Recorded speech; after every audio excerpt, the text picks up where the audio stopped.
Assalamualaikum dan selamat sejahtera murid-murid. Bertemu kita lagi dalam kelas Bahasa Melayu tahun 3. Tajuk kita pada hari ini ialah santan sawit dan fokus kita adalah kata bantu, iaitu menggunakan kata bantu mengikut konteks dengan betul. Kata bantu ialah kata yang digunakan untuk menerangkan masa sesuatu perbuatan atau ragam yang berkaitan dengan perbuatan. Cikgu ulang, masa sesuatu perbuatan atau ragam yang berkaitan dengan perbuatan. Kata bantu terbahagi kepada dua, iaitu kata bantu aspek dan juga kata bantu ragam. Kata bantu aspek memberitahu sama ada perbuatan itu sudah, sedang atau belum dibuat. Kata bantu aspek menimbulkan suasana perbezaan masa, iaitu sama ada masa lampau, masa kini atau masa hadapan. Contoh kata bantu aspek telah, sudah, pernah yang menunjukkan perbuatan yang telah berlaku.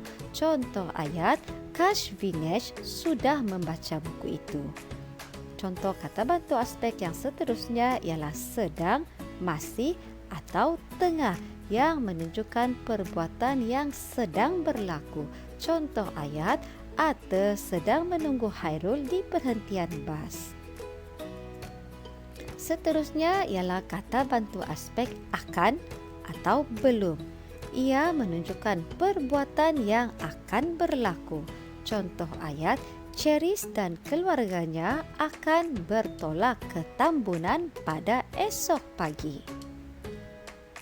Kata bantu ragam ialah kata yang menyatakan atau menerangkan ragam perasaan. Kata bantu ragam berkait dengan perbuatan yang dilakukan. Contoh kata bantu ragam hendak, mahu, ingin yang menunjukkan sesuatu keinginan atau tujuan. Contoh ayat, Ravinder hendak membeli sebuah basikal. Seterusnya kata bantu ragam harus, mesti, perlu, patut menunjukkan perbuatan yang mesti dilakukan. Contoh ayat, Zara perlu sentiasa menjaga kebersihan diri. Kata bantu ragam seterusnya ialah boleh, dapat yang menunjukkan keupayaan membuat sesuatu. Contoh ayat, Yunis dapat mengangkat kotak yang berat itu. Kata bantu ragam seterusnya iaitu mungkin, menunjukkan perbuatan kebarangkalian atau kemungkinan. Contoh ayatnya, Delbert mungkin ke perpustakaan petang ini. Baiklah, mari sama-sama kita lihat petikan santan sawit pada buku teks muka surat 62. Kebanyakan masakan tradisional Melayu memerlukan santan sebagai bahan utama. Jika ditukar dengan bahan lain, mungkin akan mempengaruhi rasa serta kualiti masakan tersebut. Mungkin adalah kata bantu ragam yang menunjukkan perbuatan kebarangkalian atau kemungkinan. Santan sawit tiada bezanya dengan santan kelapa biasa. Rasa dan bau santan sawit masih sama dengan santan kelapa. Ini adalah kata bantu aspek yang menunjukkan perbuatan yang sedang berlaku. Santan sawit memiliki kelebihan yang tiada pada santan kelapa. Santan sawit dapat menjimatkan kos. Santan sawit perlu digunakan sedikit sahaja. Untuk masakan seperti kari, kita cuma memerlukan 1/3 daripada santan kelapa. Hal ini disebabkan santan sawit lebih pekat. Dapat adalah kata bantu ragam yang menunjukkan keupayaan membuat sesuatu. Santan sawit tidak akan berbau tengik. Santan sawit yang belum dibuka bungkusannya boleh disimpan sehingga 3 bulan. Jika telah dibuka, santan tersebut boleh disimpan selama sebulan pada suhu rendah. Akan dan belum adalah kata bantu aspek yang menunjukkan perbuatan yang akan berlaku. Telah pula adalah kata bantu aspek yang menunjukkan perbuatan yang telah berlaku. Boleh pula adalah kata bantu ragam yang menunjukkan keupayaan membuat sesuatu.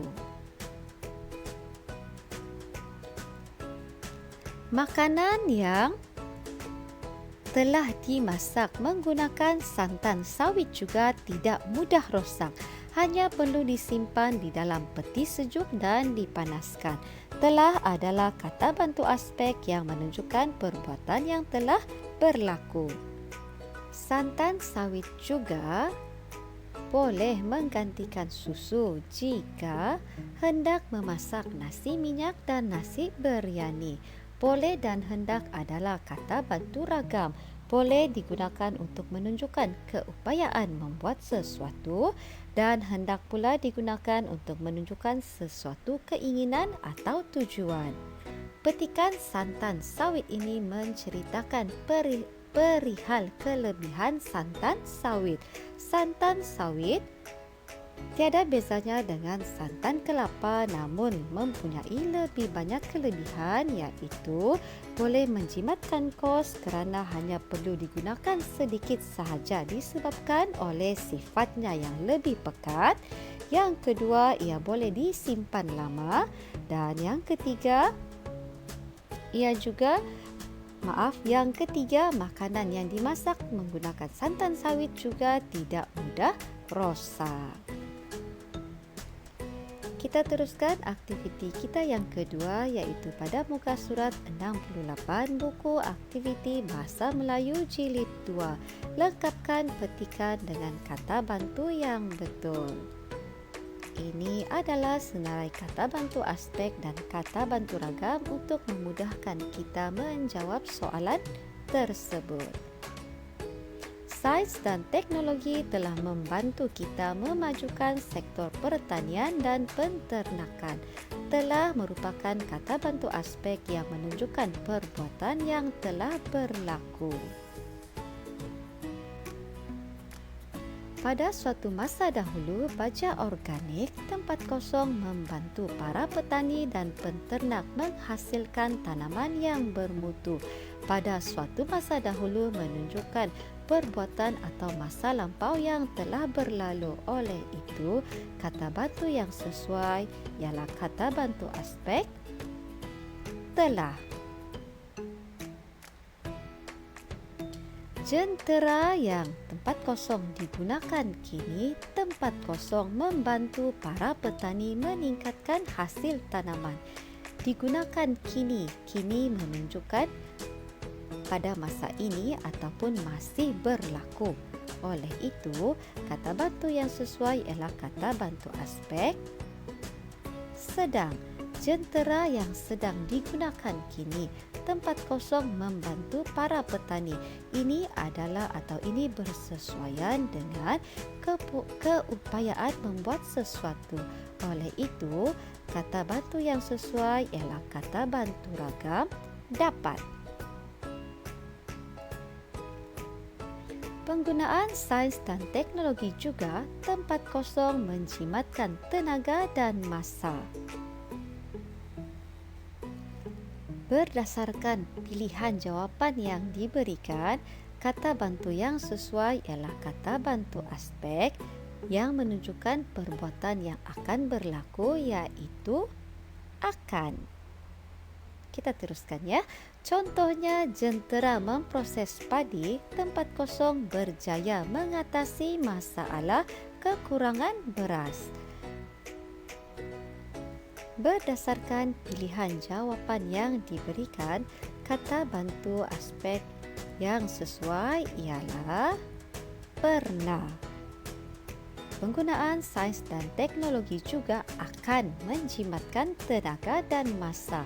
Contohnya, jentera memproses padi pernah berjaya mengatasi masalah kekurangan beras.